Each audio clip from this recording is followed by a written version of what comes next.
Ao largo da costa leste da África do Sul, existem dois mundos diferentes. Um é o palco para os corajosos e os belos, enquanto no outro, a emboscada e a camuflagem reinam. Ambos abrigam uma vasta gama de vida.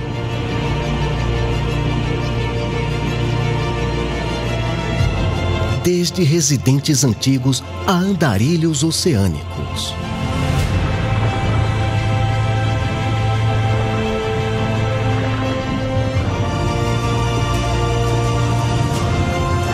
Estes são os reinos das dunas de Aliwal e Sodiwana.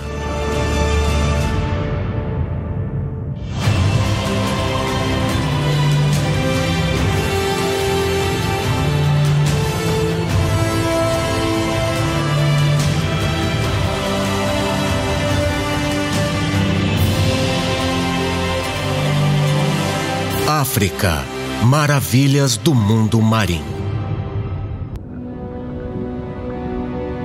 Os reinos das dunas.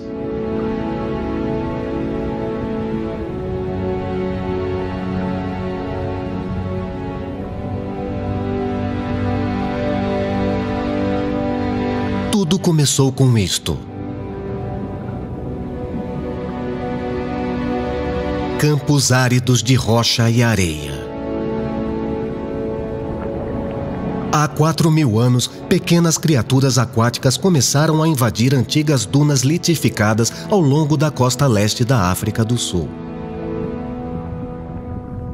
Elas formaram dois mundos subaquáticos que não poderiam ser mais diferentes. Ambos cresceram a partir da mesma duna fossilizada, mas as condições locais deram origem a resultados muito diferentes. No norte fica o paraíso de Sodiwana. Águas mornas, rasas e cristalinas alimentaram o crescimento de abundantes jardins de corais, resultando em um país das maravilhas, incomparável por sua beleza e diversidade.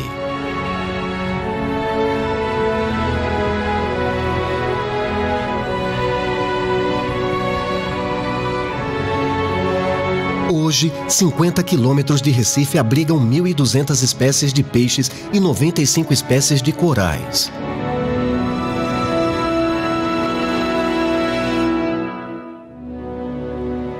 A 400 quilômetros ao sul fica Aliwal Shoal.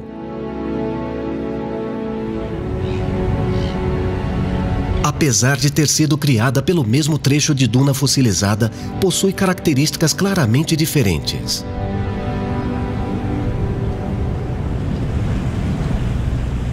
Bem na costa de Aliwal, poderosos rios carregados com lodo mergulham no oceano. E fortes correntes transportam a água rica em nutrientes para o sul. Nessas águas profundas, turvas e turbulentas, poucas espécies de corais podem crescer.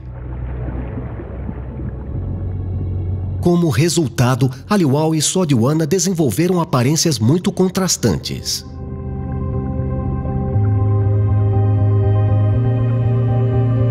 A falta de coral em Aliwal deixou uma fortaleza misteriosa, formada por templos rochosos e planaltos escuros.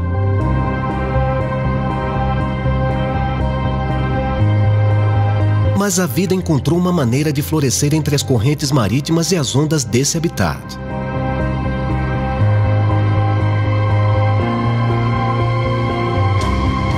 Esses dois mundos são acentuadamente diferentes, mas espetaculares à sua maneira.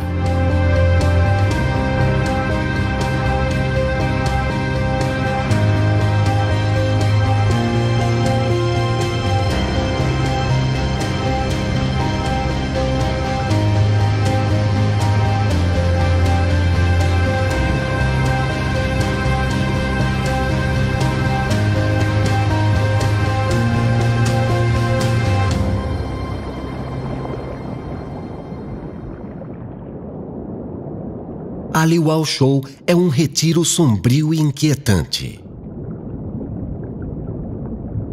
É um recife rochoso a 4 quilômetros da costa leste da África do Sul.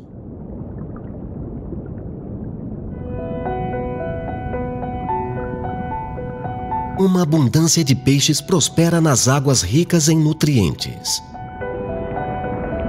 Mas morar aqui não é tarefa fácil.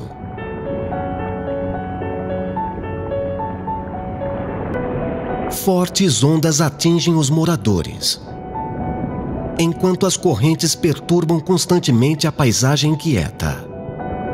Onde existem recifes de coral, eles desempenham um papel vital em diminuir a velocidade da passagem da água. Mas Aliwal tem pouco coral. Aqui, toda a força das correntes oceânicas flui através do ambiente agitado. Sem uma boa cobertura de coral, também há menos abrigo para se esconder dos predadores. E em Aliwal, eles estão por toda a parte.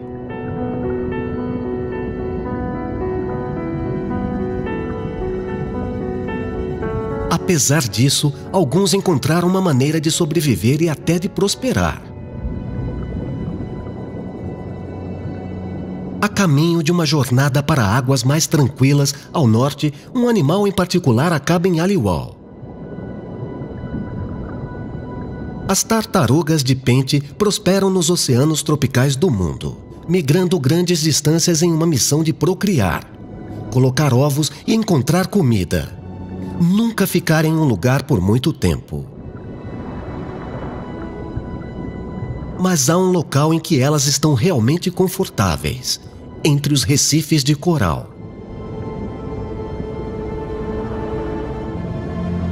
As tartarugas de pente se alimentam predominantemente de esponjas, encontradas em abundância em recifes saudáveis. Elas são conhecidas por migrar até 2.000 quilômetros para satisfazer sua fome. Na África do Sul, há apenas um lugar em que a busca por esponjas pode ser realmente satisfatória.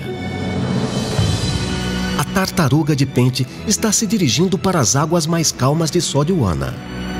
O Paraíso do Norte é um refúgio para as espécies de recifes, contendo todos os alimentos de que poderia precisar. O pit stop perfeito em sua jornada sem fim.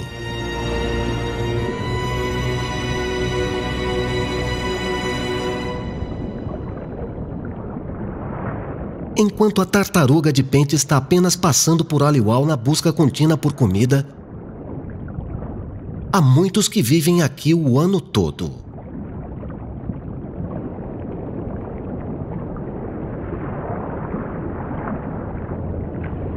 Para aqueles que precisam permanecer nessas águas turbulentas, a melhor estratégia para a sobrevivência é permanecer escondido.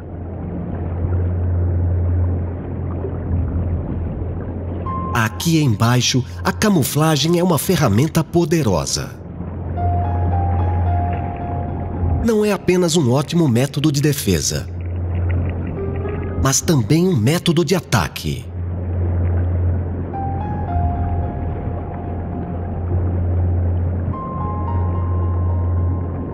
A camuflagem do peixe-escorpião é impecável. Eles são adaptados para parecer exatamente com o contorno das paisagens em que habitam.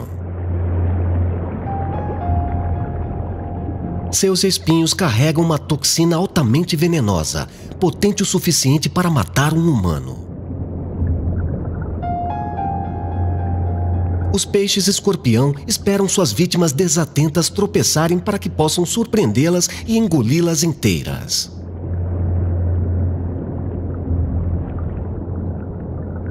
Nessas águas, há mais de uma maneira de encontrar uma refeição.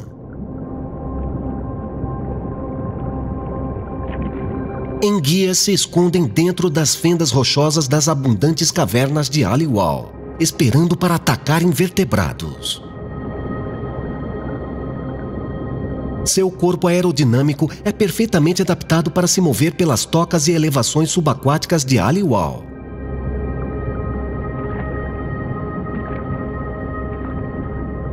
Quando a presa passa nadando, elas se lançam e usam seus muitos dentes para comprimir a presa.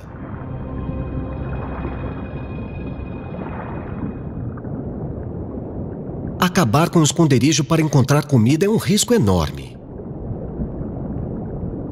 Ser exposto aumenta as chances de se tornar presa. Os animais de maior sucesso são geralmente os mais reservados.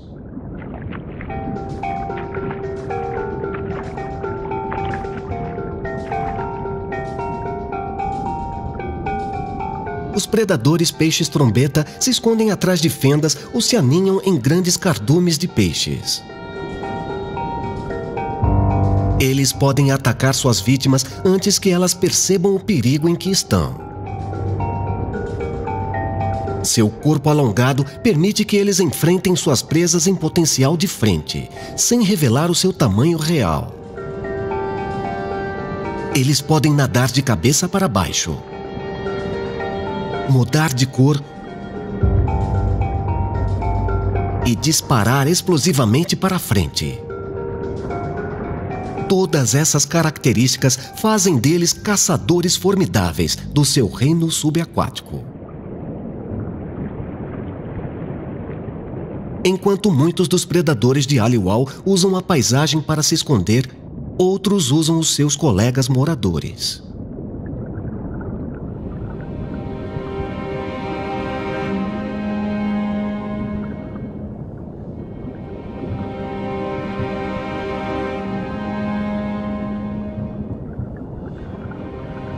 Os peixes-flauta têm corpos altamente aerodinâmicos. As arraias têm uma área de superfície muito maior. Então o peixe-flauta descobriu que, se escondendo acima da arraia, ele pode pegar sua presa desprevenida.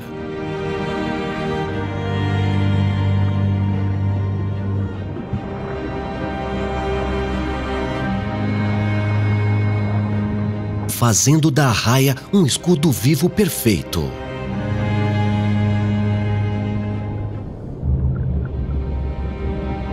A coloração das arraias imita a casa sombria delas.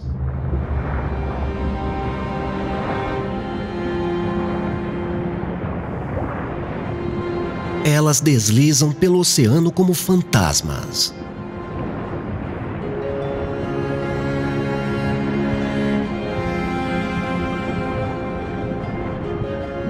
Ou se acomodam sob a areia como se nunca nem estivessem lá.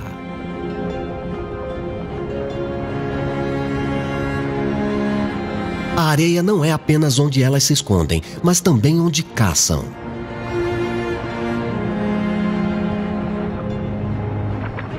Elas estão equipadas com sensores altamente precisos em volta da boca. Eles detectam a pulsação elétrica natural gerada por suas presas crustáceos à medida em que se movem pela areia. Isso avisa a arraia onde e quando atacar.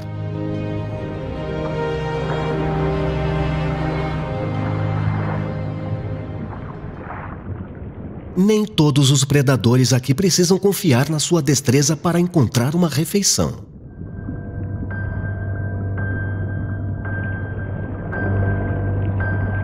Alguns foram feitos apenas para matar. Os tubarões galha preta tomam conta de Aliwal, atraídos em número pela abundância de peixes e crustáceos menores em oferta.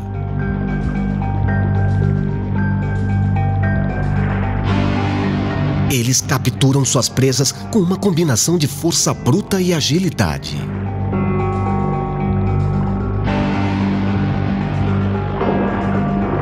Os galhas pretas podem gerar uma velocidade explosiva mortal a partir de uma paralisação completa, geralmente disparando de baixo. Embora as tartarugas de pente não sejam predadoras ferozes como os tubarões, elas ainda precisam caçar ativamente para encontrar seu alimento. A tartaruga segue pelo mar, continuando sua jornada para o norte. A viagem será surpreendentemente rápida. Se ela viajar na velocidade máxima de 24 km por hora, chegará a Sodwana em menos de um dia. Sodwana é um mundo incontestavelmente diferente de Aliwal.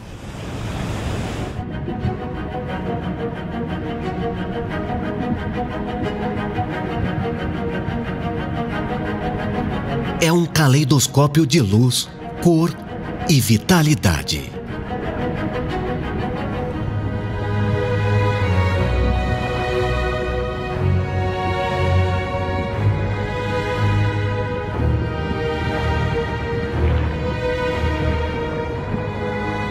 Mas não deixe isso lhe enganar.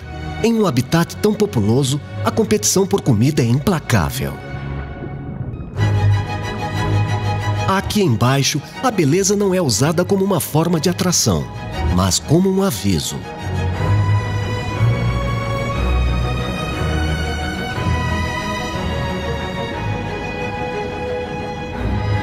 Aqui, os mais bonitos também costumam ser os mais perigosos.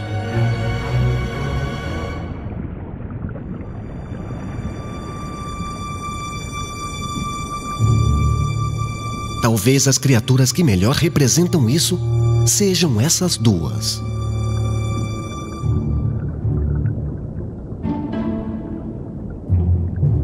O camarão arlequim é certamente um dos moradores mais atraentes do Recife.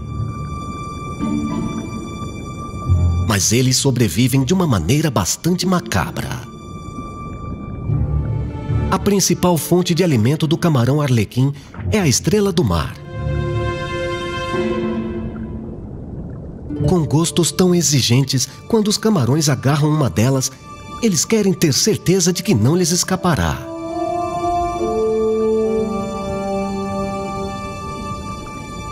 Eles imediatamente começam o trabalho paralisando a estrela. Eles fazem isso cortando seus pés tubulares. Os arlequins devoram lentamente o invertebrado infeliz. Mas as pernas das estrelas do mar se regeneram graças às células-tronco especializadas, o que faz com que elas fiquem prisioneiras à medida em que as pernas crescem novamente, alimentando seus hospedeiros. Muitas vezes, a estrela do mar sucumbe à fome e acaba morrendo. Mas é sabido que o camarão arlequim mantém a estrela do mar viva, alimentando-a e prolongando assim o seu próprio suprimento de comida. É uma morte muito lenta. A alimentação específica é necessária para sobreviver em um ambiente com alta competição por alimentos. O camarão aproveitou ao máximo um nicho inexplorado por outros moradores.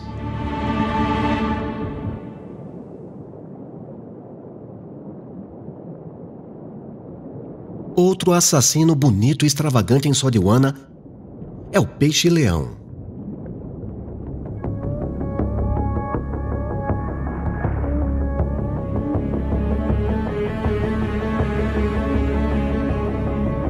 Embora seus espinhos com babados e cores contrastantes possam ser atraentes, eles podem ser mais precisamente denominados destruidores, em vez de predadores. Os peixes que compartilham as águas com eles sobrevivem apenas se aprenderem a evitá-los. Quando peixes-leão foram introduzidos acidentalmente nas águas do Caribe, as chances de sobrevivência de todos os outros peixes que vivem lá reduziram em até 80%. Eles são conhecidos por comer outras espécies de peixes até a extinção nas áreas em que habitam. Este avistou uma vítima em potencial. Abrindo seu grande babado e barbatanas peitorais, ele vai para a rocha.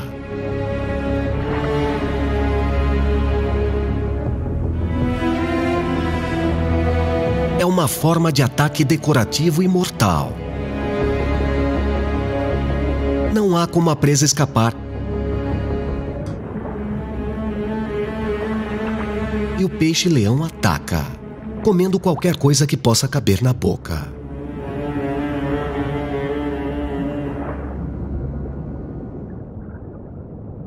Quando a tartaruga de pente chega em Sodwana, um mundo de corais a aguarda.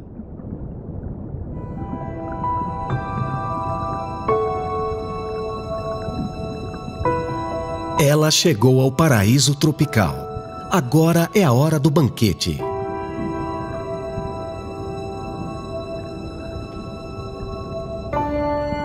Mas essas tartarugas são comedoras exigentes. Não é qualquer coisa que satisfaz. As tartarugas de pente se alimentam de residentes muito particulares e peculiares do coral. Sua dieta é composta em grande parte por esponjas altamente tóxicas.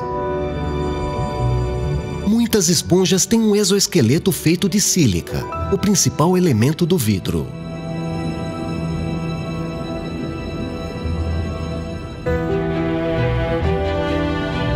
As tartarugas de pente desenvolveram um gosto por essa substância resistente e perigosa. Elas são os únicos répteis que podem se alimentar disso.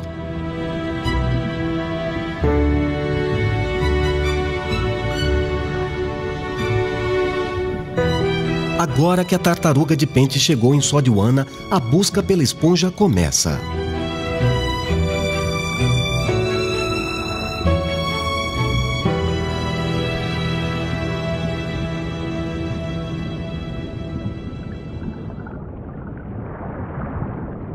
Não demora muito para encontrar um dos principais predadores de Sodwana.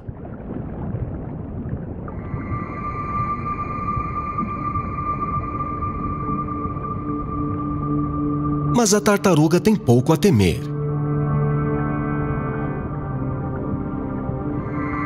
O tubarão-touro tem outras prioridades. Ela está aqui para gestar.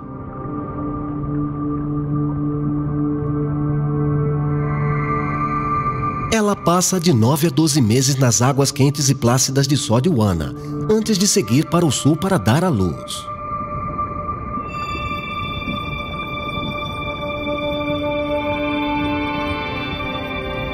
Por enquanto, ela tem as condições perfeitas para alimentar seu filhote por nascer.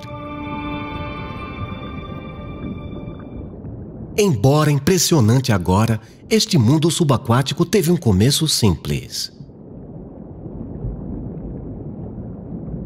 Os recifes de Sodwana começaram da areia.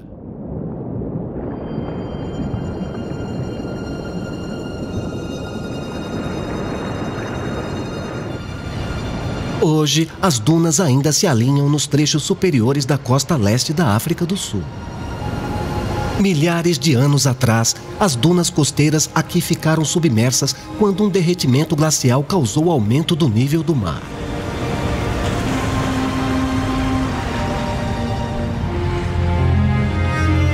Mas a água ficou rasa o suficiente para receber luz do sol.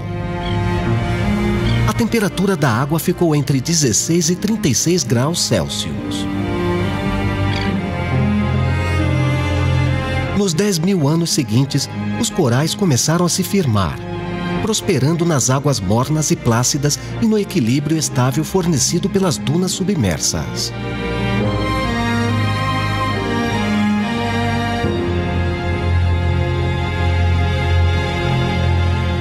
O reino de coral de Sodwana nasceu.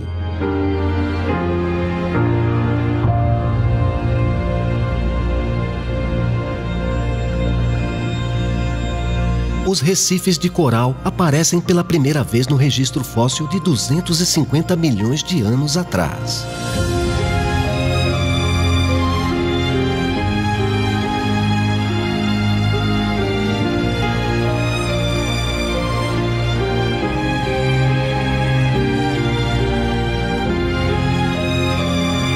Eles têm mais espécies acumuladas neles do que em qualquer outro bioma da Terra e foram formados pelas criaturas mais discretas. Pólipos. Esses pequenos organismos semelhantes a bolhas não eram dotados de um corpo rígido. Então, alguns desenvolveram um hábito inesperado de se sustentar sozinhos. Eles secretaram carbonato de cálcio. Toda essa estrutura de Recife é de fato apenas uma enorme coleção de exoesqueletos de pólipos. Mas os pólipos não fizeram isso sozinhos. Cada coral possui algas microscópicas que vivem em seus tecidos.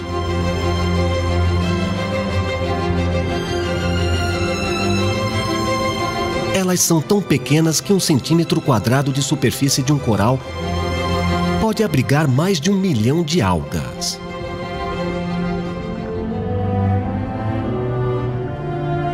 Sem as algas, nada disso poderia existir. Quando os corais constroem recifes, eles absorvem o cálcio da água.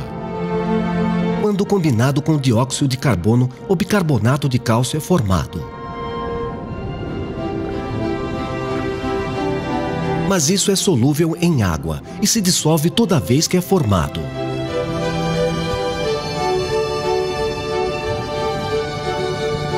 É aqui que as algas entram.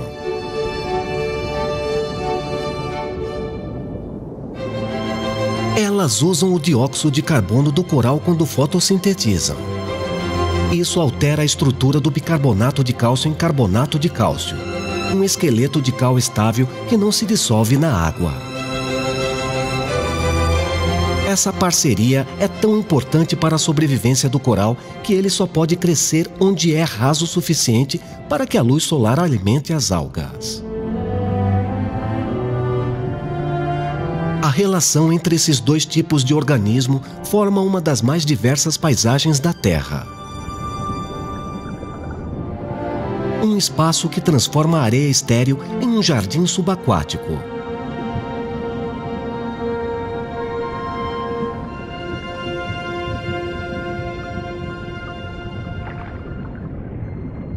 A culminação dessa façanha da engenharia biológica é a Speciose paquiceres.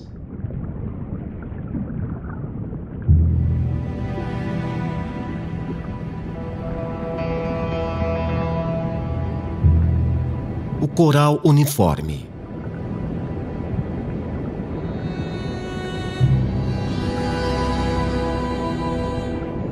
Todo esse trecho de Recife é um único organismo.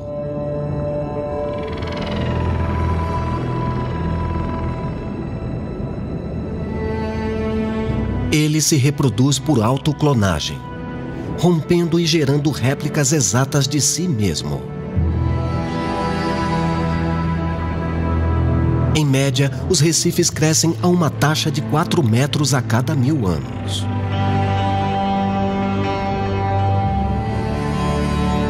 Com o tempo, formam um vasto habitat uniforme.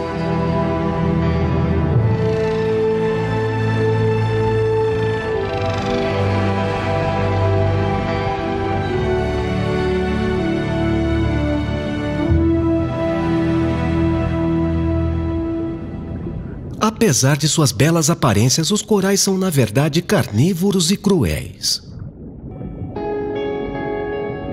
Os pólipos de coral têm células chamadas nematocistos ou células urticantes.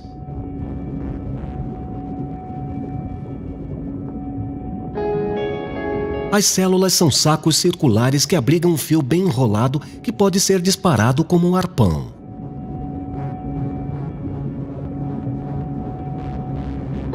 Quando o nematocisto detecta que um animal está próximo, a parede celular inunda a água. Isso aumenta a pressão interna, que descarrega explosivamente o fio.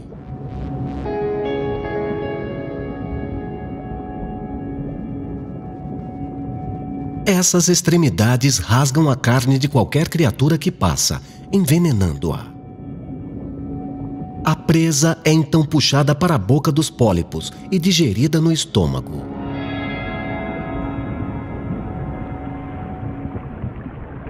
As lutas da vida subaquática geraram muitas estratégias de sobrevivência. Algumas criaturas se adaptaram para usar a arma mais mortal dos pólipos para criar seu próprio refúgio tranquilo. Como os corais, todas as anêmonas são pólipos e todas têm células urticantes. O peixe-palhaço é um dos únicos animais que não é picado por anêmonas. Os peixes são cobertos por uma espessa camada de muco, o que ajuda a protegê-los dos nematocistos.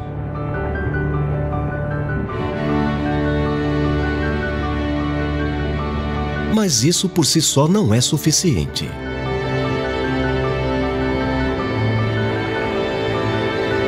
Desde novos, os peixes-palhaços começarão a se apresentar aos seus hospedeiros.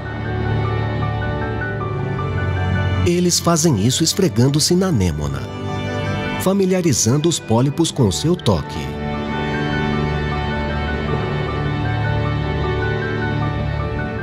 Cada anêmona tem o seu próprio peixe-palhaço residente.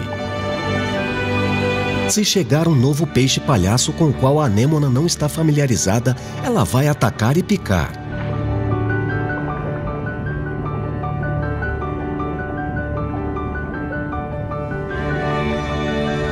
Os peixes-palhaços passam a vida inteira com sua anêmona. Eles começam sua jornada como ovos minúsculos, sob a cobertura protetora dos tentáculos. Depois passam a adolescência brincando nas florestas de células urticantes.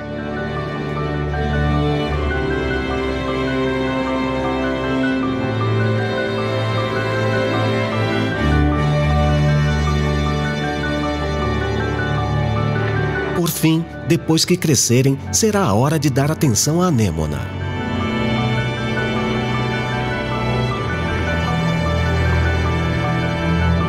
Eles a refrescam com água, se certificando de que a anêmona sempre tenha um suprimento constante de oxigênio.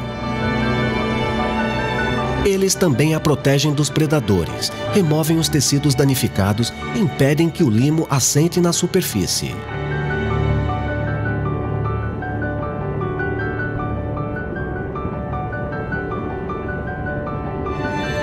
O peixe-palhaço não é o único morador de Sodiwana que pode suportar a poderosa picada da anêmona. Os bebês donzelas dominó são protegidos enquanto crescem. Curiosamente, a anêmona só deixa os dominós se aproximarem quando são jovens. Quando crescem, eles são atacados como a maioria dos outros peixes. Felizmente, para os dominós, à medida em que amadurecem, eles se tornam mais agressivos, reduzindo a necessidade de proteção da anêmona.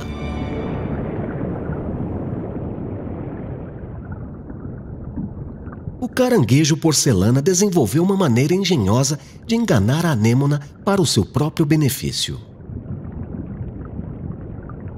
O seu casco não é resistente o suficiente para protegê-lo das células urticantes. Por isso, ele produz uma camuflagem química que engana a anêmona para não atacá-lo. Os nematocistos permanecem fechados enquanto o caranguejo se alimenta. Eles têm 2 grandes ventiladores que varrem a água que passa. Eles prendem as partículas mais nutritivas e dissipam o resto.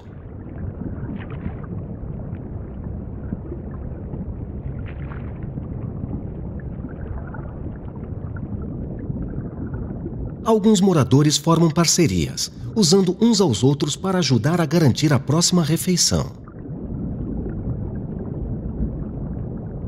Enquanto outros confiam em si mesmos para satisfazer a sua fome.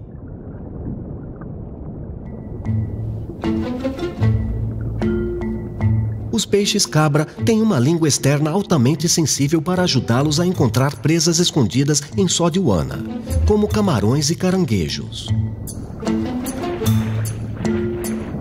Esses bigodes são chamados de barbilhos. Os receptores sensoriais na borda dos barbilhos ajudam o peixe a procurar comida em qualquer habitat em que esteja nadando. Uma vez detectada, o peixe-cabra mergulha na areia para extrair a comida.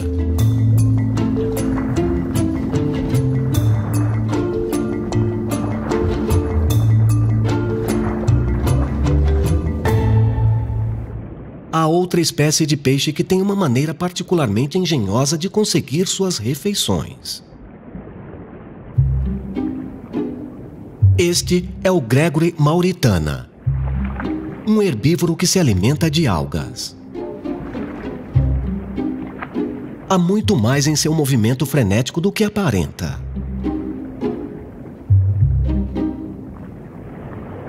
As algas são uma grande mercadoria nos oceanos tropicais. Assim, a Gregory respondeu ao seu próprio apetite de uma maneira inspirada.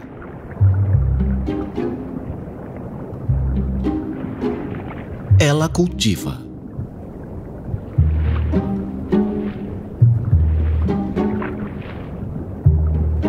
Primeiro, limpa um lote de terra matando todas as espécies de coral que começam a crescer.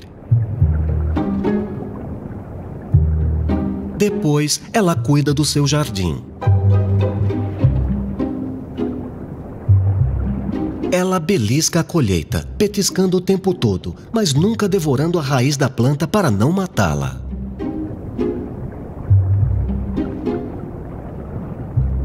A agricultura é um trabalho árduo. Ele deve constantemente afastar sua competição, enquanto cultiva sua colheita.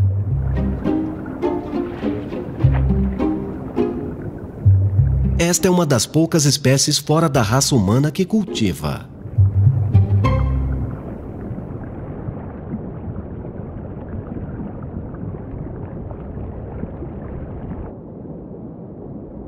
Um dos subprodutos da competição perpétua por alimentos é a garantia da formação de fortes parcerias entre as espécies. Sodiwana está cheia de animais especializados que se adaptaram para sobreviver prestando serviços a outros.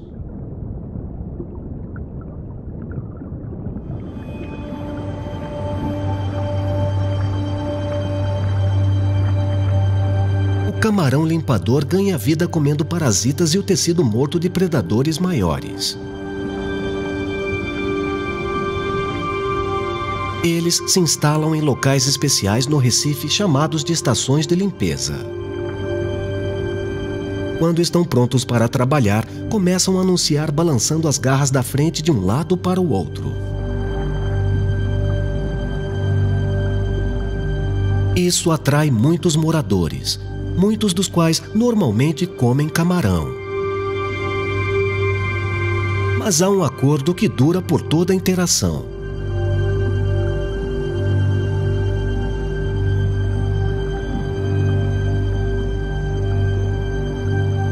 Ele muda o seu chamado à medida em que o bacalhau se aproxima dele.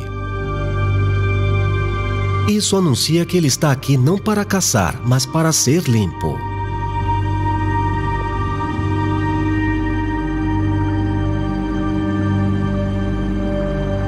Então, a limpeza começa.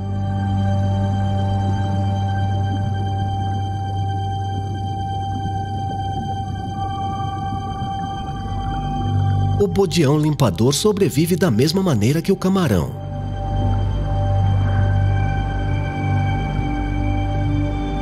É preciso muita confiança para subir dentro da boca de um animal que normalmente o comeria.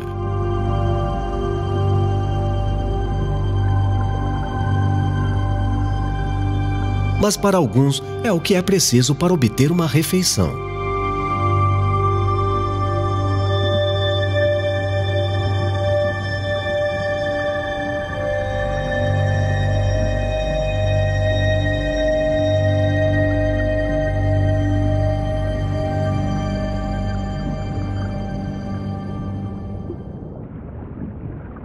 Mais ao sul, Aliuau também tem recifes, mas esses não são decorados com corais.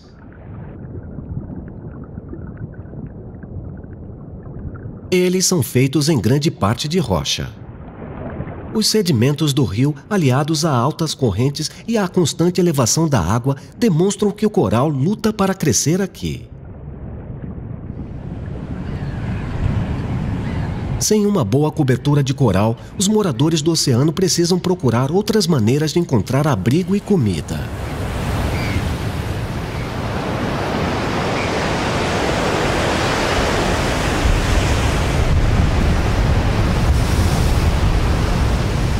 Mas da adversidade desse cenário tempestuoso, outra oportunidade para a vida subaquática surgiu. Essa foi por causa de uma tragédia humana.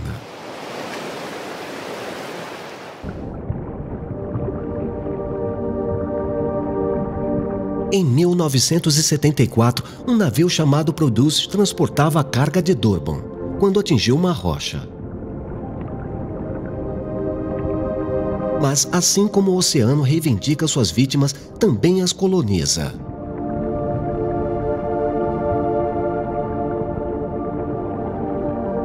Aqui, a região selvagem do mar venceu as melhores tentativas do homem de navegação. O naufrágio é um paraíso para a vida marinha de todas as formas e tamanhos. Suas superfícies metálicas duras são decoradas com a vida aquática. O resultado é um ambiente parte humano, parte natureza.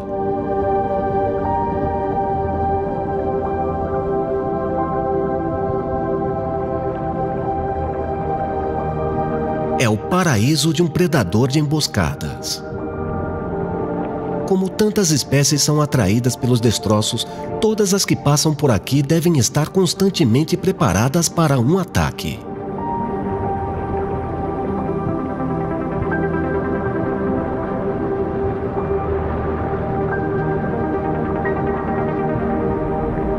Essa densa formação de milhões de peixes é um sistema espetacular de defesa.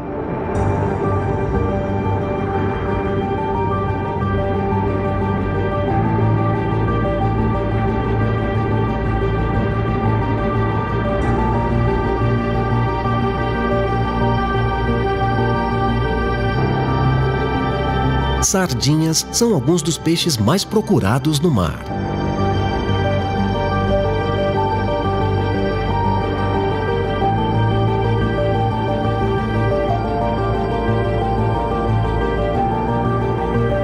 Então, elas se protegem criando acumulações gigantes, conhecidas como bolas de isca.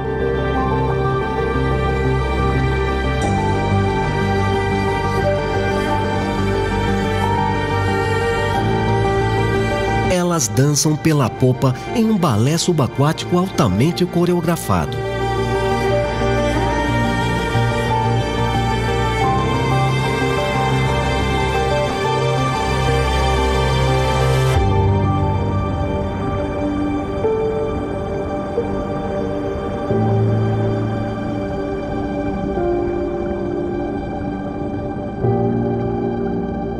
Eles não são os únicos peixes que se unem em cardume para se defender.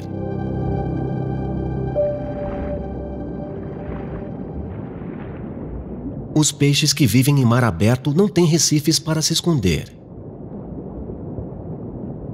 Assim como a sardinha, em vez de usar o ambiente para protegê-los, eles confiam um no outro.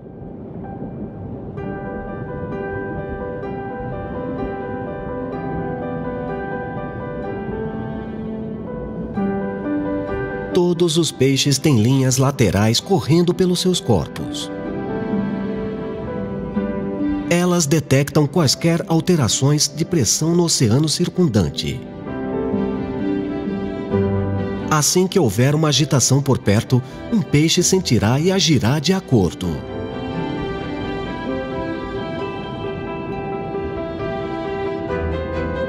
Isso torna o cardume uma das defesas mais eficazes no mundo subaquático. Se algo causar pânico em um lado do cardume, o aviso se espalhará e todos os peixes serão informados instantaneamente.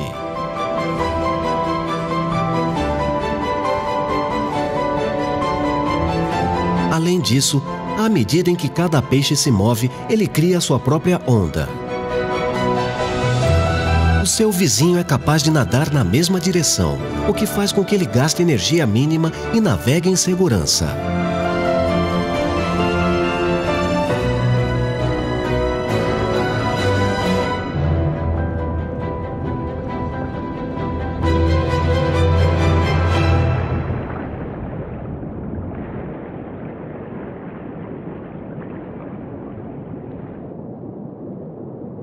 De volta a Sodiwana, a vítima da tartaruga de pente não tem como escapar.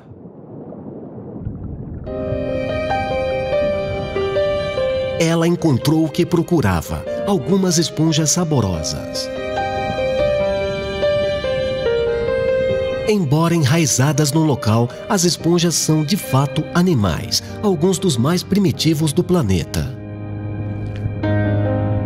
A presença da tartaruga é um bom presságio para todo o habitat.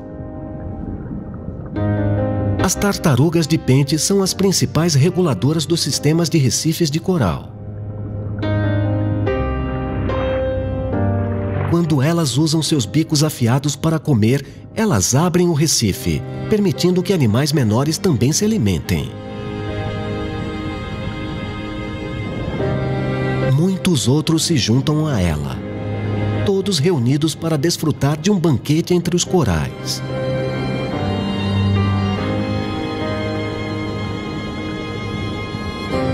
E este é o segredo dos reinos das dunas. Fora da competição e da busca incessante por alimentos, emergem parcerias complexas.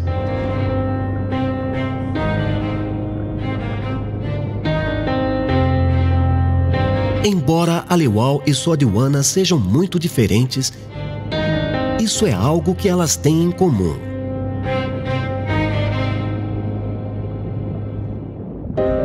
São as relações entre as espécies que as mantêm funcionando.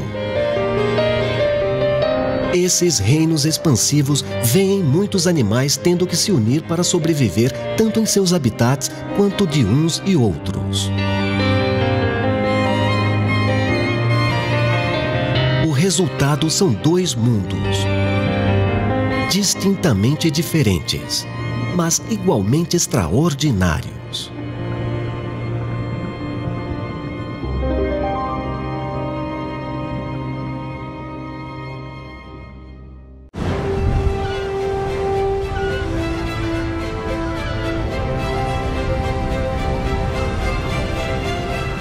Ao longo das costas ocidentais da África, um dos mamíferos mais carismáticos do continente vive em sua casa oceânica.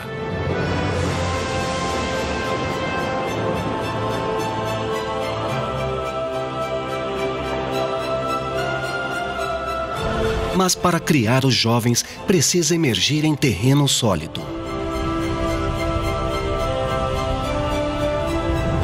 Para uma geração que ainda não sabe nadar, é preciso dureza e sorte para sobreviver ao caos da colônia e à turbulência que os rodeia.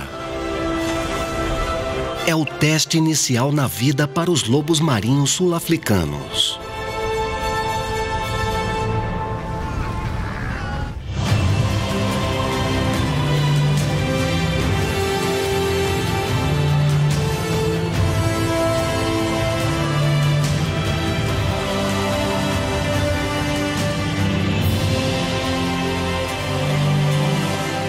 África, maravilhas do mundo marinho. Lobos marinhos sul-africanos.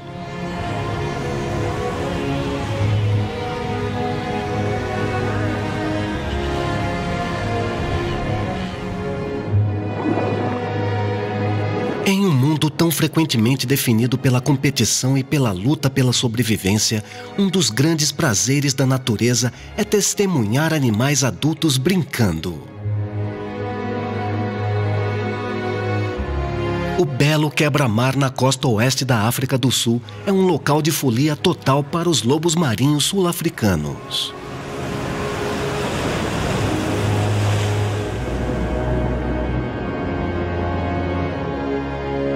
Eles estão aqui para uma navegação matinal, aproveitando o poder das ondas agitadas por puro prazer. Lobos marinhos são excelentes em seu ambiente dinâmico.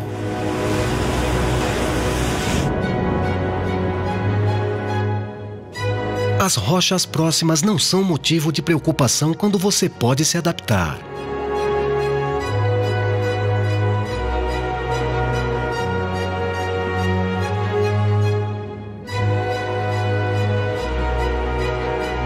Com velocidade e agilidade na água, eles estão bem preparados para uma vida no mar.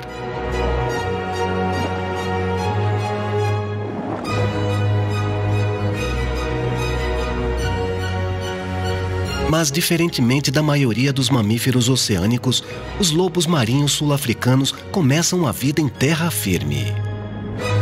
E para essas fêmeas, a navegação de hoje é a última onda subaquática antes que elas retornem à terra para dar à luz a uma nova geração.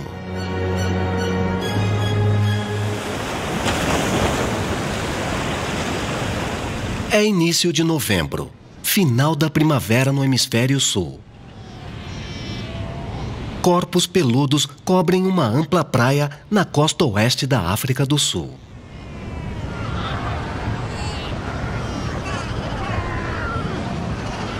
Em milhares, esta é uma das maiores colônias de lobos marinhos do mundo.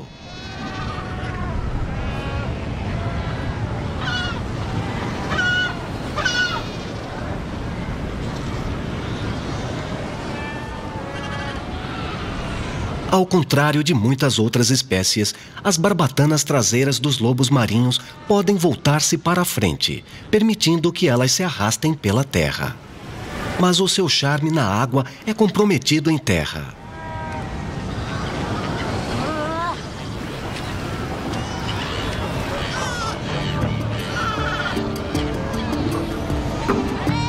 Os machos já estão aqui há um mês, marcando seu território ao longo da praia.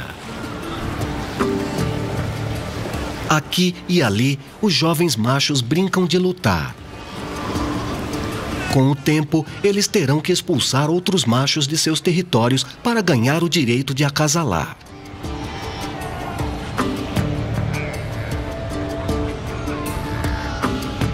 Mas, por enquanto, são pequenos demais para competir com os verdadeiros barões da colônia.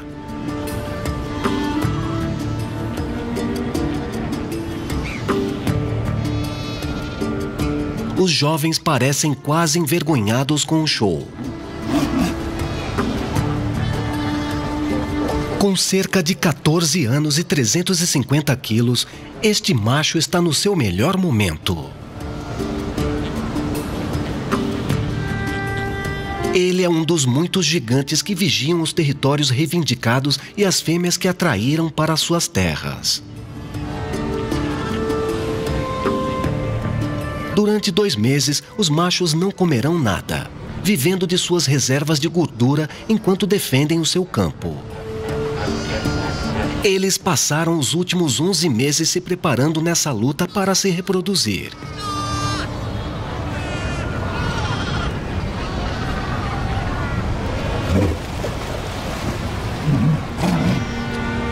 Com tantos machos, o espaço e as fêmeas são muito disputados. Os gigantes lobos marinhos se erguem e se orgulham de fazer sua presença ser sentida.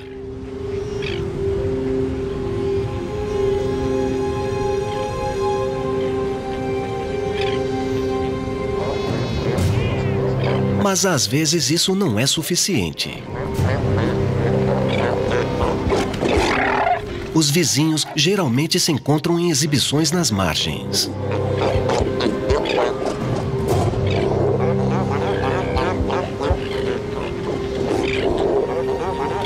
Depois de uma demonstração de força, eles cortam o mal pela raiz e se certificam de que as suas fêmeas fiquem em sua terra.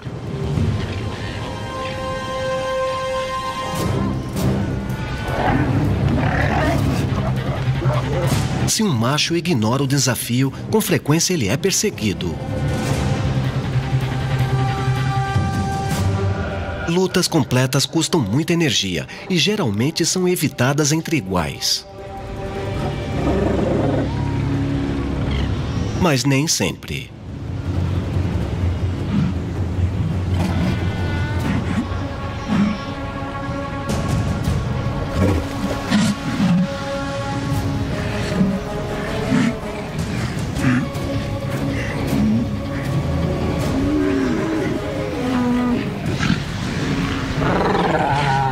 Para as fêmeas, tudo isso faz parte do período de reprodução. Dificilmente vale a pena pestanejar.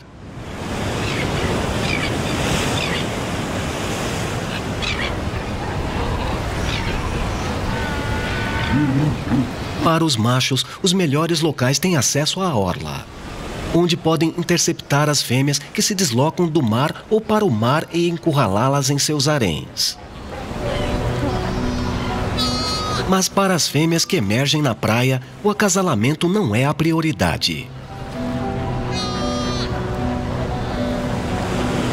Elas estão aqui para dar à luz.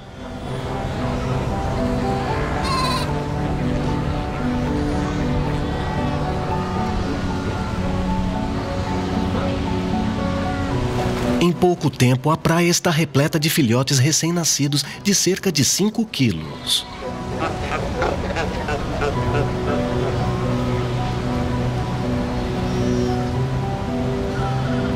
Para um gaivotão, a placenta representa uma refeição valiosa. E as exaustas fêmeas de lobo marinho não são incomodadas pelo necrófago. Mas a proximidade forçada de estar em terra está muito longe da alegre liberdade da arrebentação.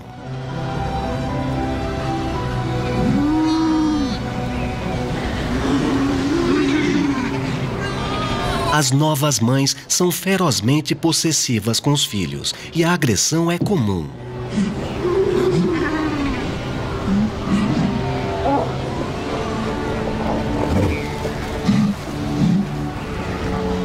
É preciso a intervenção de um macho para restaurar a paz. Depois que os filhotes nascem, as mães alcançam o primeiro de 2 aspectos cruciais para o seu tempo em terra seca.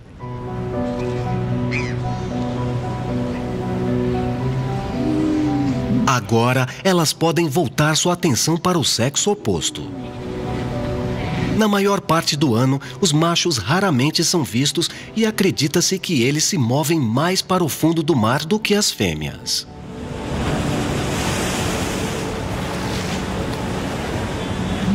Se as fêmeas quiserem ter filhotes novamente no próximo ano, deverão engravidar durante essa janela de oportunidade de 2 meses, enquanto os machos estiverem por perto.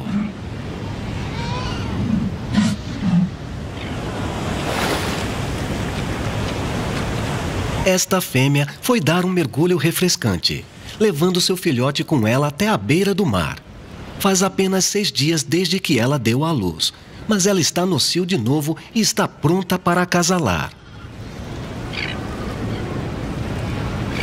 É por isso que, para os machos, ter uma propriedade à beira-mar é tão importante.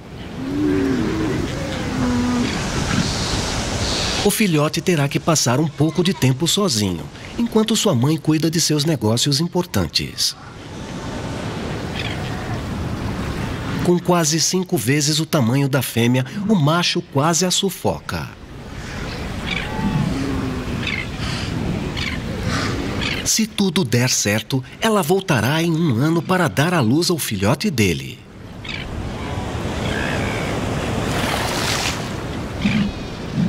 Mas o período de gestação de um lobo marinho é de apenas 8 meses. Para estarem sincronizados, os embriões fertilizados só começam a se desenvolver 4 meses após o acasalamento. Desta forma, os lobos marinhos são desenvolvidos especialmente para suas incursões anuais na Terra. Essas colônias de reprodução movimentadas se formam no verão em vários pontos ao longo da costa oeste do sul da África.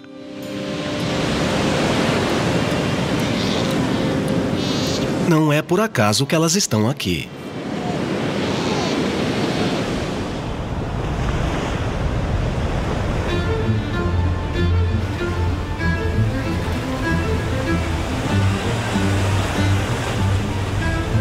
Nos meses de verão, ventos fortes sopram pela costa, empurrando a camada superficial da água para o oeste.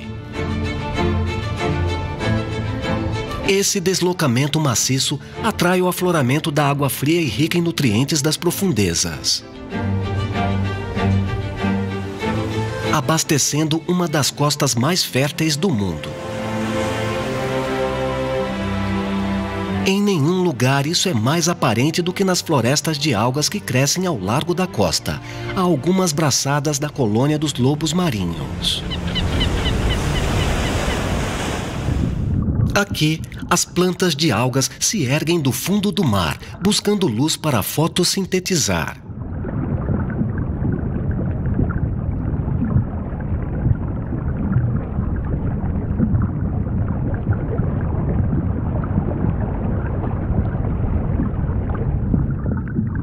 Fertilizadas pela água rica, elas podem alcançar 12 metros de altura.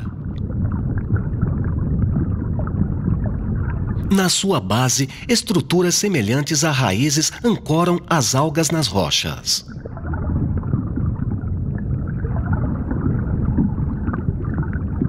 Seus troncos finos são ocos e cheios de gás para mantê-las em pé enquanto crescem em direção à superfície.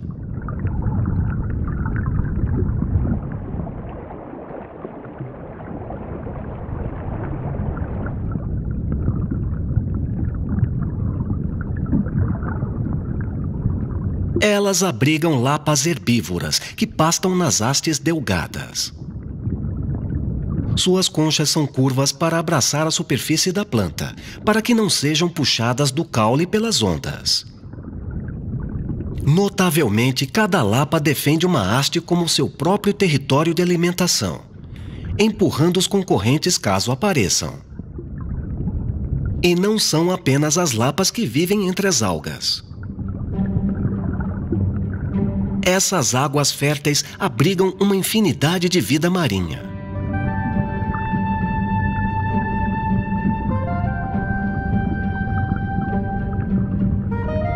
As longas folhas das algas liberam milhões de esporos na água. Eles formam uma importante fonte de alimento para os ouriços que vasculham as rochas. Anêmonas filtram seus alimentos diretamente da água. Onde as algas não tomaram conta, corais macios e esponjas crescem em abundância. Uma lagosta do cabo bem camuflada rasteja sobre eles. As rochas oferecem abrigo perfeito para sua espécie. E outros parentes distantes. Um caranguejo Cape Rock se esconde sob uma elevação. E há peixes aqui também.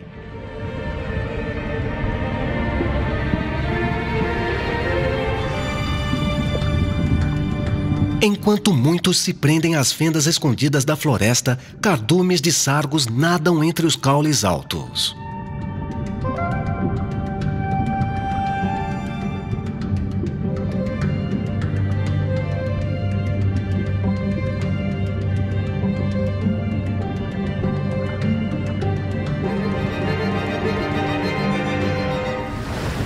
Durante grande parte da vida nesta costa, as algas desempenham um papel crucial na absorção da energia das ondas do oceano, fornecendo águas calmas para se viver. Desgastada pelas ondas, a alga é lentamente dividida em fragmentos microscópicos. Cada folha de alga marinha produz 6 vezes o seu próprio peso em detritos por ano, aumentando significativamente a carga nutritiva da costa e alimentando animais filtradores como mexilhões. Eles ancoram-se às rochas, que compõem a base de muitas colônias reprodutoras de lobos marinhos.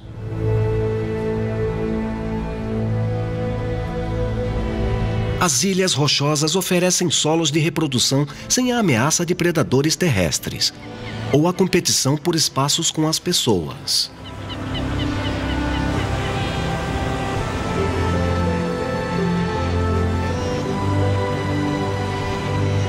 Nesta pequena ilha, a 200 quilômetros ao norte da cidade do Cabo, outra colônia de lobos marinhos está atingindo o auge do período reprodutivo.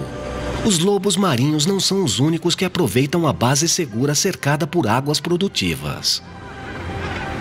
Eles compartilham a ilha com uma enorme colônia reprodutiva de atobás do Cabo.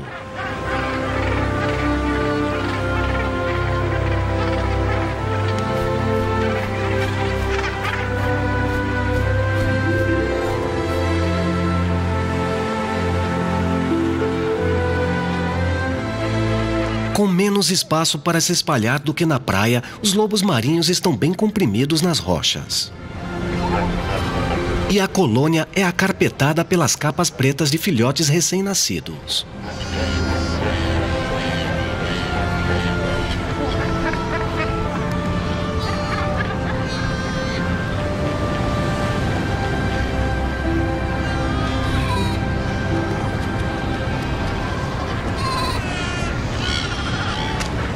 Como na praia, as aves realizam tarefas de limpeza.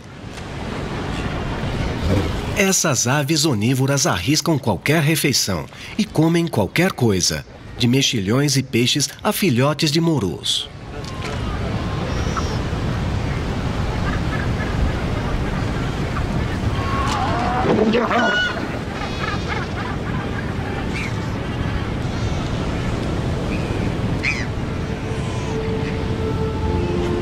Logo após o nascimento, uma fêmea e seu filhote passam um tempo se conhecendo.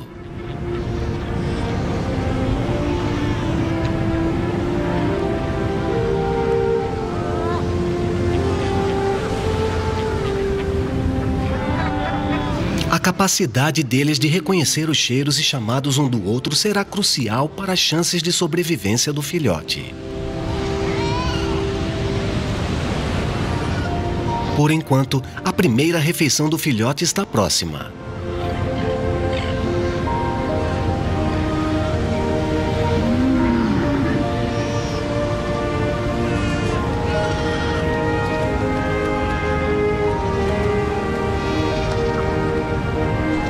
Depois de uma semana amamentando os recém-nascidos sem comer, as mães voltam ao mar para caçar.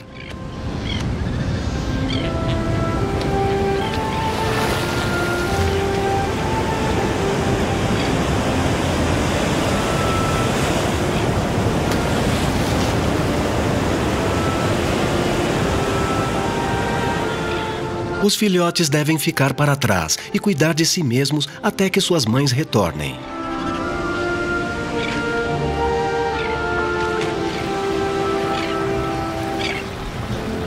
A ilha possui uma piscina berçário rasa, onde os filhotes podem aprender a nadar sem a ameaça de serem arrastados.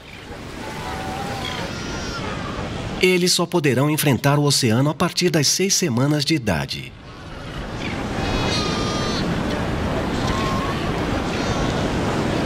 Por enquanto, as águas profundas que se tornarão seu lar estão repletas de perigos. Mas para as fêmeas, o retorno ao mar é um alívio prazeroso da vida na terra.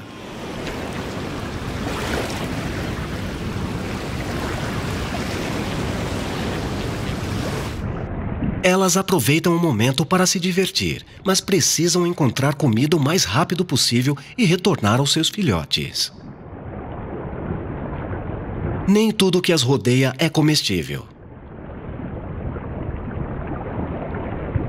Uma água-viva mortal pode até ser deliciosa. Mas está armada com tentáculos ferozes e os lobos marinhos sabem que precisam se afastar.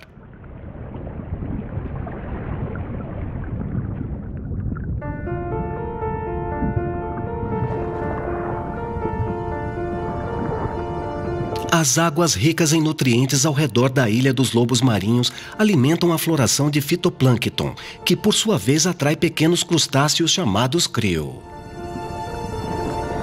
Seriam necessários centenas desses animais parecidos com camarões para alimentar um lobo marinho, mas eles não evoluíram para peneirar pequenas presas na água. Para eles, essa rica fonte de proteína é inacessível.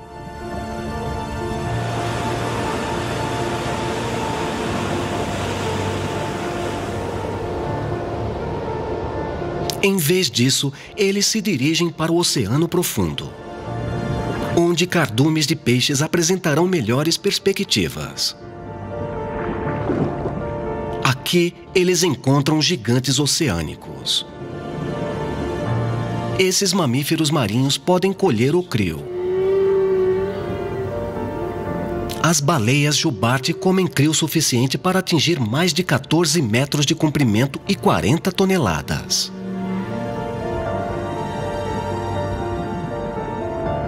Elas usam suas bocas como peneiras para filtrá-lo da água em grandes quantidades.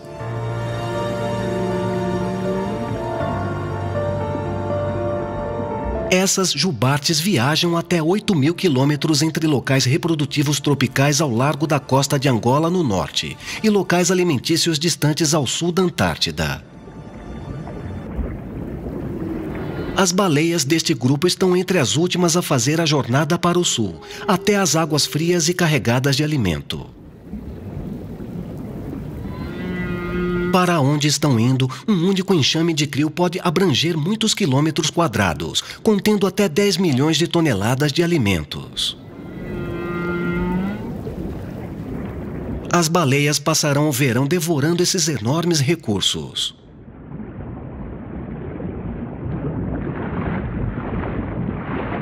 Com a distração se afastando, os curiosos lobos marinhos mergulharão até 200 metros para encontrar a própria comida.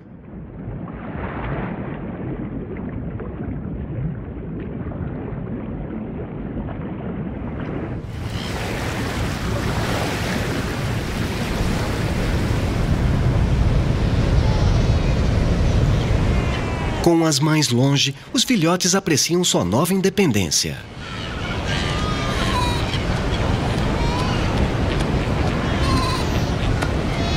A ilha é um mundo para se explorar, apesar de sua falta de jeito. Com muitos filhotes deixados sozinhos pela primeira vez juntos, há muitos novos amigos a serem feitos.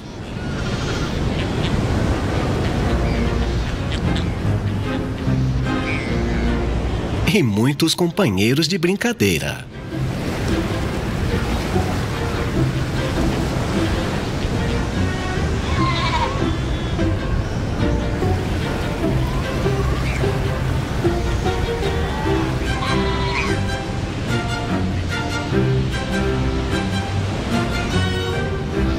Por enquanto, a vida é boa.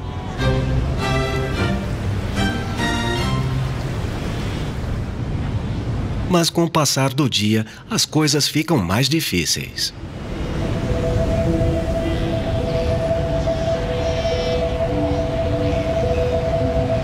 Há pouca sombra na ilha e os dias de verão podem chegar a 40 graus Celsius.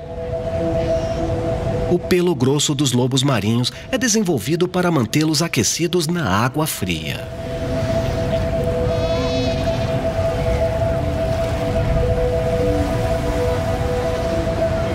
As nadadeiras são o único ponto com a pele nua exposta. E os adultos abanam as suas para se refrescar.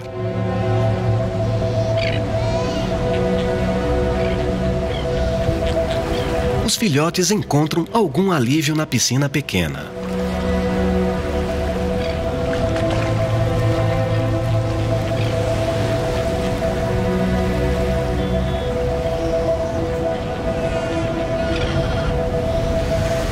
Nenhum cantinho de sombra fica vazio.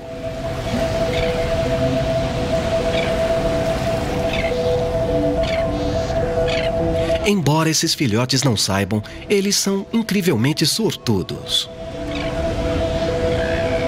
Em colônias onde o acesso à água exige caminhadas mais longas sobre areia ou pedras quentes, 1 em cada 5 recém-nascidos podem morrer de estresse por calor.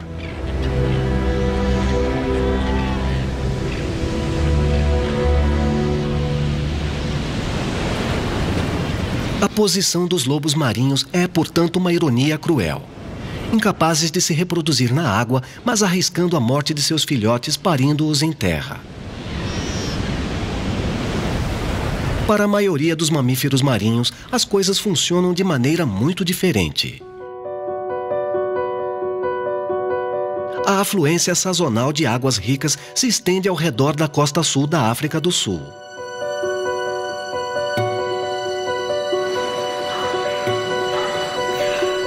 Aqui está em movimento um pequeno grupo de golfinhos nariz de garrafa.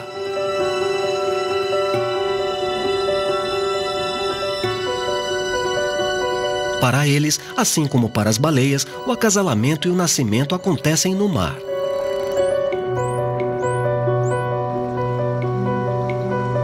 Mas os golfinhos, ao contrário das baleias, encontram todo o alimento necessário aqui e não precisam fazer grandes migrações entre alimentação e reprodução.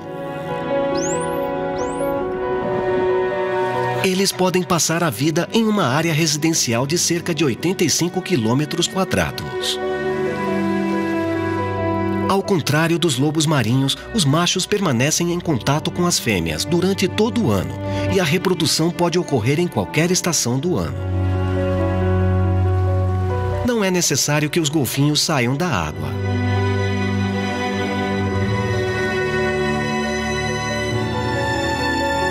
Em vez de girar as nadadeiras para trás para caminhar, elas têm caudas fortes e flexíveis que permitem nadar até 36 km por hora. Os cientistas acreditam que eles podem controlar a flexibilidade de suas caudas para usar sua energia com eficiência enquanto nadam em velocidades diferentes. Para os lobos marinhos, nadar é mais como voar sob a superfície.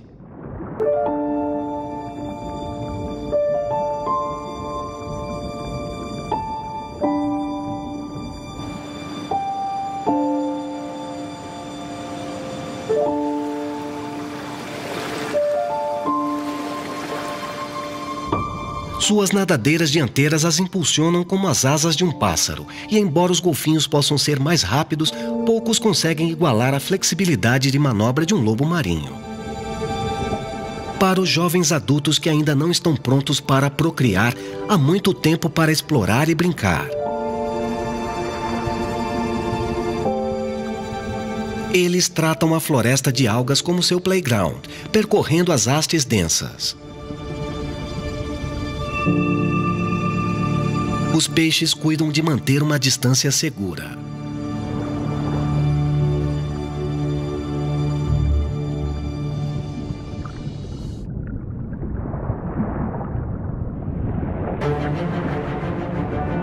Para dois machos jovens em águas rasas, divertir-se está ficando menos sossegado.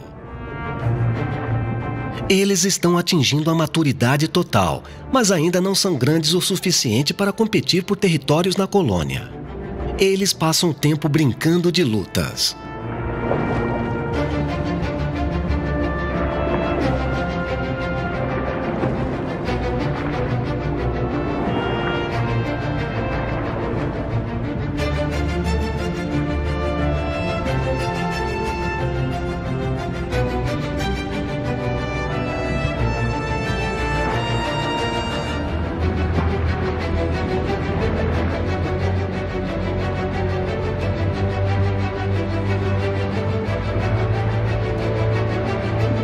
Essa briga ajudará a fortalecer suas forças e vai prepará-los para a competição mais séria da vida adulta.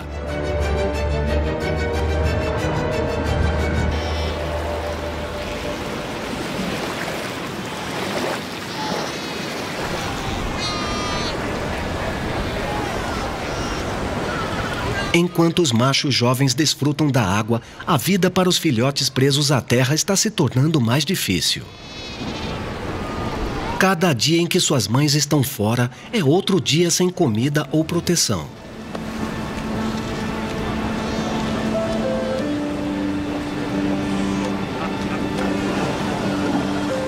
As mães cuidam ferozmente de seus próprios filhotes, mas os adultos se importam pouco com outros filhotes. Com tanto congestionamento, mover-se um sobre o outro geralmente é o caminho mais fácil.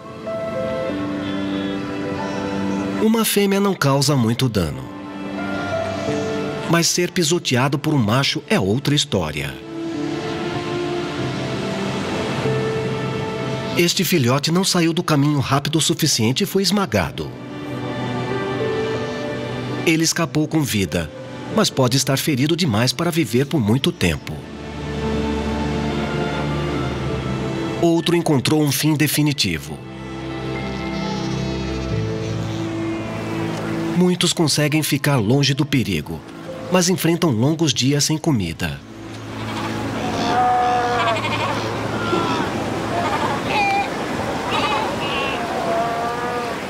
A mãe desse filhote está caçando no mar há uma semana.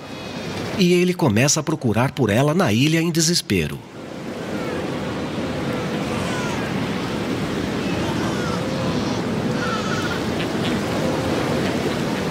Ele está morrendo de fome.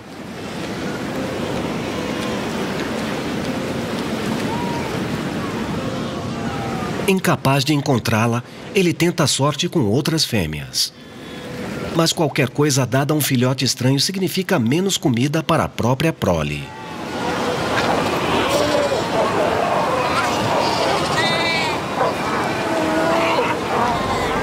É cada mãe por si e seus filhotes.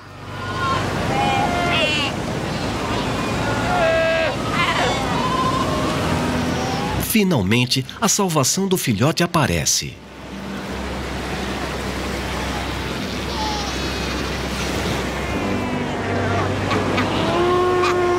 Assim que ela atinge o solo seco, ela começa a chamar seu filhote.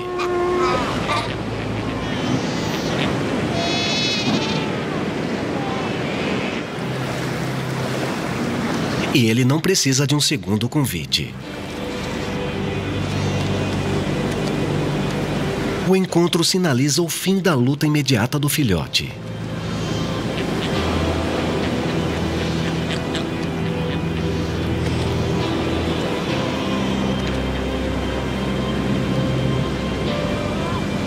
Sua mãe se muda para um ponto alto e seco para amamentá-lo.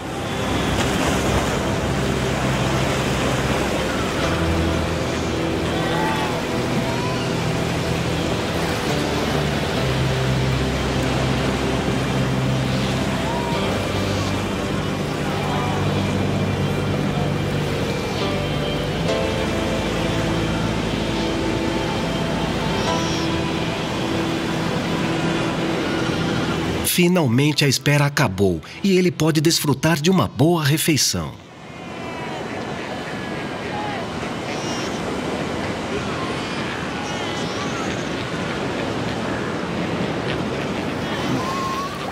Com a fome satisfeita, os filhotes vão para a piscina dos bebês para se refrescar e praticar natação.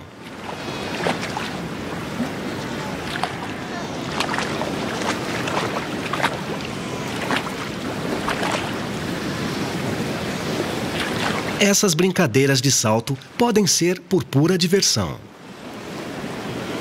Mas com o tempo, elas poderiam provar uma prática valiosa para manobras evasivas.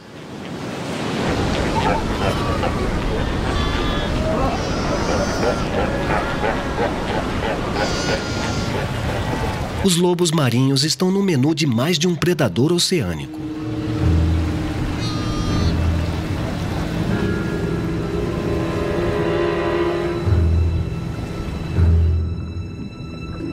As florestas de algas marinhas abrigam tubarões, também conhecidos como cação-bruxa.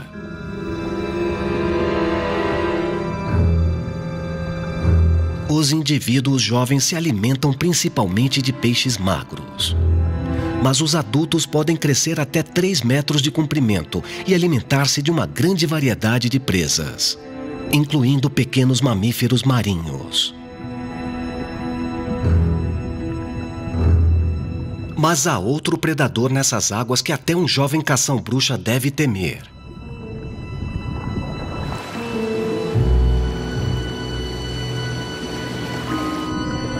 Os tubarões brancos são o maior inimigo dos lobos marinhos.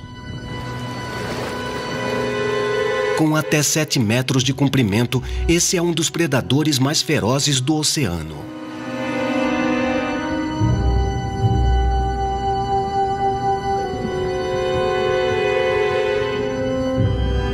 Com seu grande poder e velocidade, eles lançam ataques surpreendendo os lobos marinhos por baixo.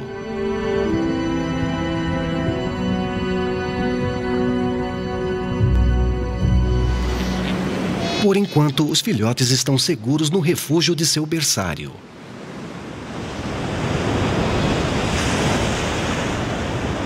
Mas quando o sol se põe e as nuvens se acumulam, o mar começa a se agitar. Um novo dia traz consigo uma grande onda do oceano.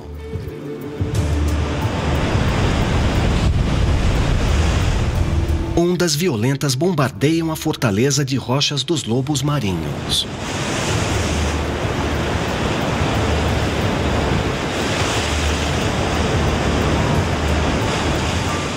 As águas rasas da piscina dos filhotes são transformadas em um redemoinho profundo e agitado.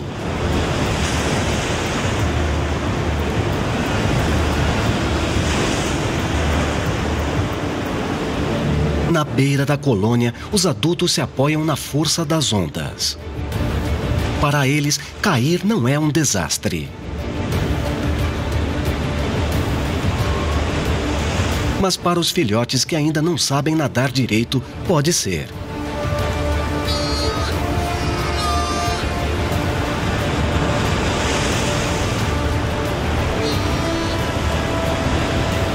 O pânico invade a colônia quando pequenos corpos são jogados na espuma.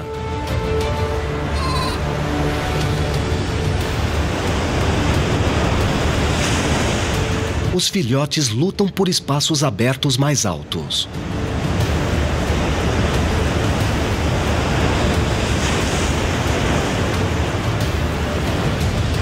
Mas algumas pedras são zelosamente reservadas por mães protetoras. A sobrevivência aqui vai depender da força e a conseguir alguma ajuda.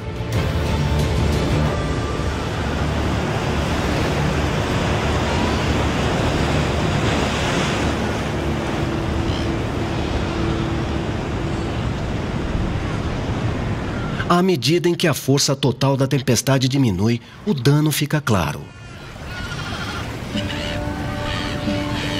Muitos se afogaram no caos.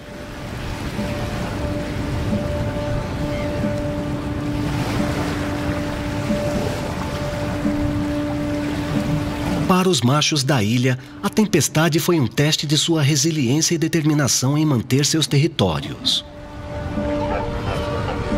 Os filhotes encharcados que os cercam ocupam a maior parte do espaço restante.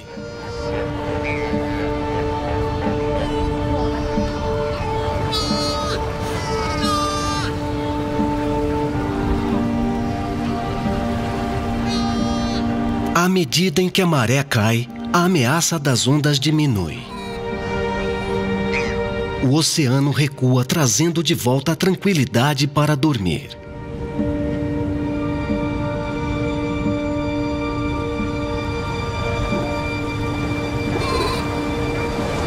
Foi uma provação exaustiva para todos e os ânimos estão desgastados.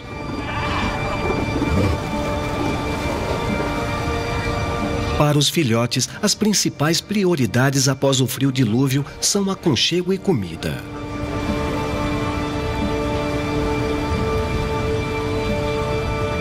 Aquecer-se fica fácil, com todos empilhados.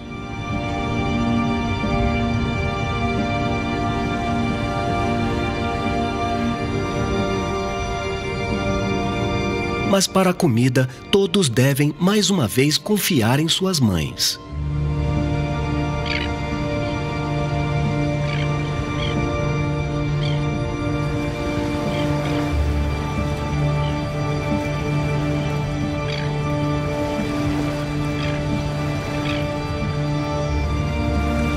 Para alguns, basta voltar à presença reconfortante da mãe.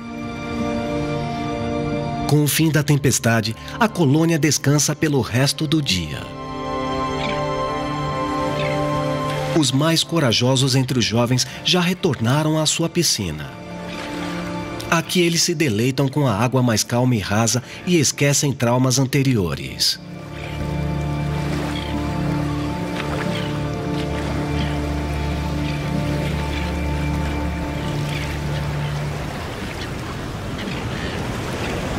Quando ficarem mais fortes e confiantes, estarão mais perto de lançar-se ao mar aberto.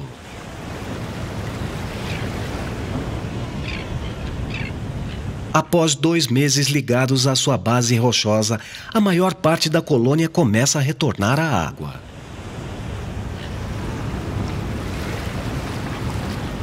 Os filhotes de 6 semanas de idade estão prontos para se formar na piscina do berçário e partirem com alegria para o mar.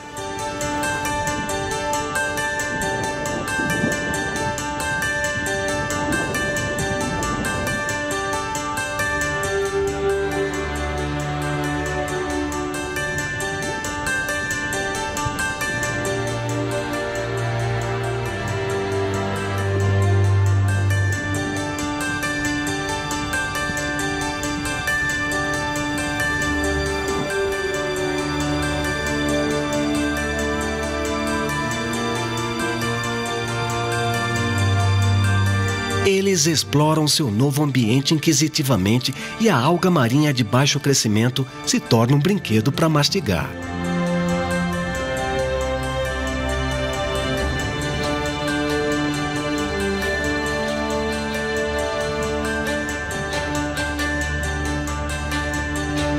Este filhote ficou tão confortável na água que adormeceu na superfície.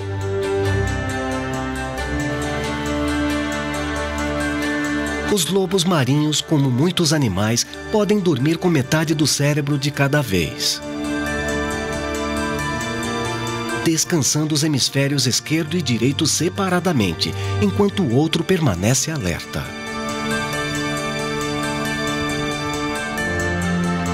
O amplo espaço do oceano aberto é um bem-vindo alívio ao tenso congestionamento da colônia.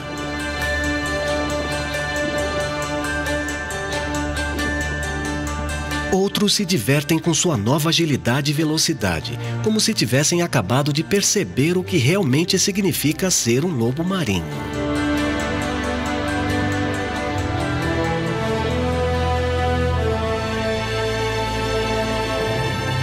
A água é uma arena para lutas e brincadeiras de pega-pega.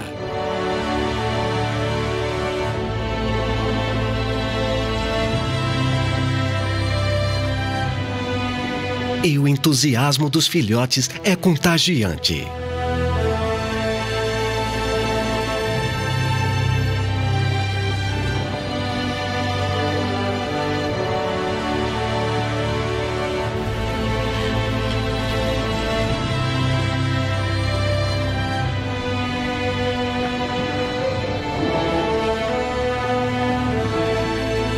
Para as mães, esse é um marco importante e elas brincam junto em comemoração.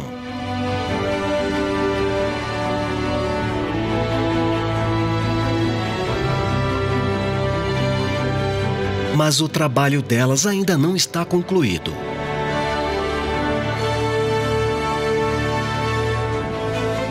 Os filhotes ainda dependem inteiramente do leite e elas continuarão a fornecer, retornando periodicamente à terra para alimentá-los. Em 8 meses, as mães vão para o mar profundo por semanas para engordar para o próximo período reprodutivo. E os filhotes serão desmamados. Isso sinalizará o início da jornada exploratória dos filhotes, alguns vagando até 1.600 quilômetros de colônia a colônia, ao longo da rica costa.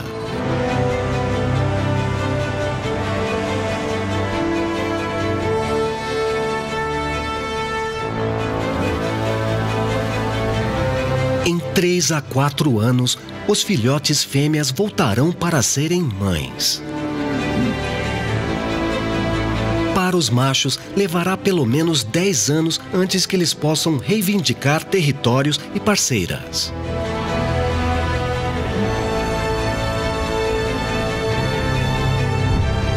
Por tudo que já passaram, as lutas de estar preso à terra acabaram. A vida como criaturas marinhas de pleno direito as espera.